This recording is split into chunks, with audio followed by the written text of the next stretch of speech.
বিভিন্ন সময় আওয়ামী লীগের স্টেক হোল্ডার হিসাবে তাদেরকে সার্ভাইটা ঘটবে না এমন নিশ্চয়তাও তো নাই। সুতরাং এখন 24কে হাইলাইট করে যদি 71কে আলাপ করা হয়, সংবিধানে লেখা থাকে, তাহলে 90-এর গণঅভ্যুত্থান কেন লেখা থাকবে?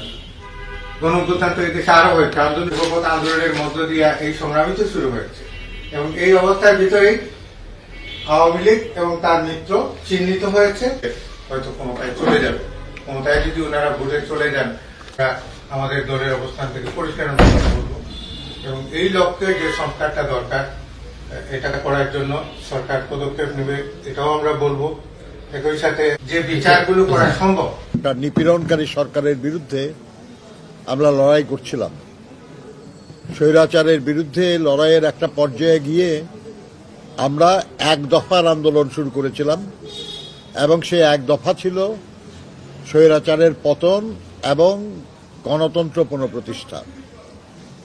এই লড়াই জুলাই আগস্টে সর্বাত্মক একটা রূপ নেয় এবং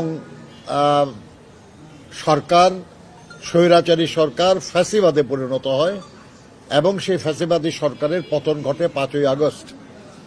ফ্যাসিবাদের সরকারের প্রধান পালিয়ে যান।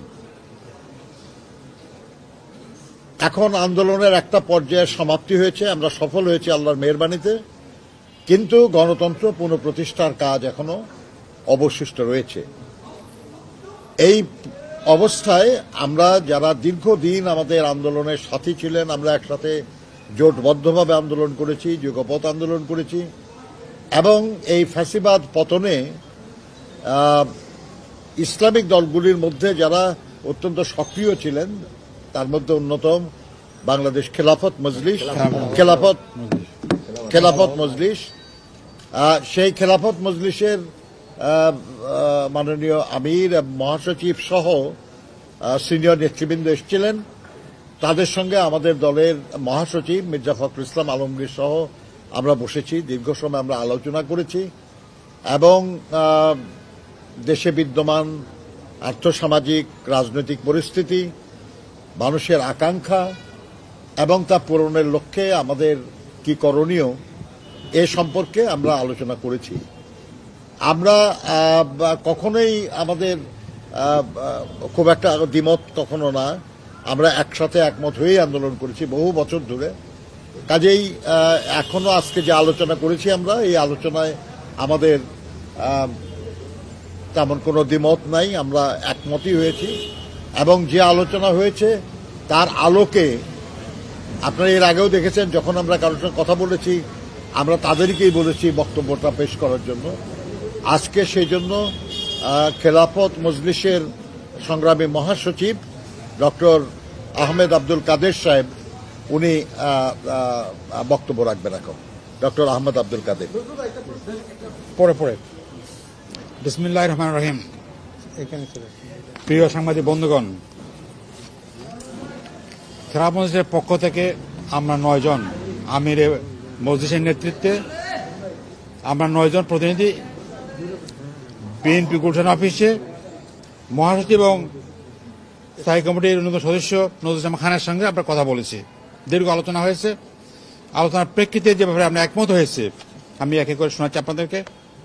1, জাতীয় ঐক্য সুসংহত করার জন্য আন্তদলীয় সংলাপকে অব্যাহত রাখা, মানে বিভিন্ন দলগুলোর মধ্যে সংলাপ করতে হবে, এটা আমরা একমত হয়েছি। 2, দ্রুত সময়ের মধ্যে প্রয়োজনীয় সংস্কার সম্পন্ন করে 2025-এর মধ্যে জাতীয় নির্বাচন ব্যবস্থা করা।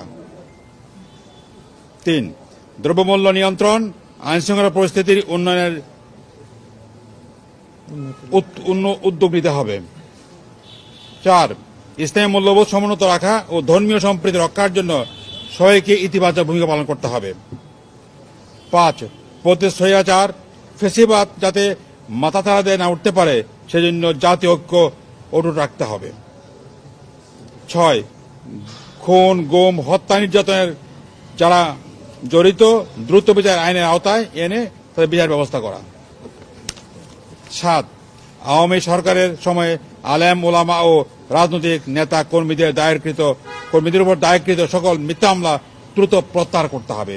এই 7টি পয়েন্টে আমরা একমত হয়েছি এবং এর আলোকে আমরা সামনে কাজ করবো ইনশাআল্লাহ।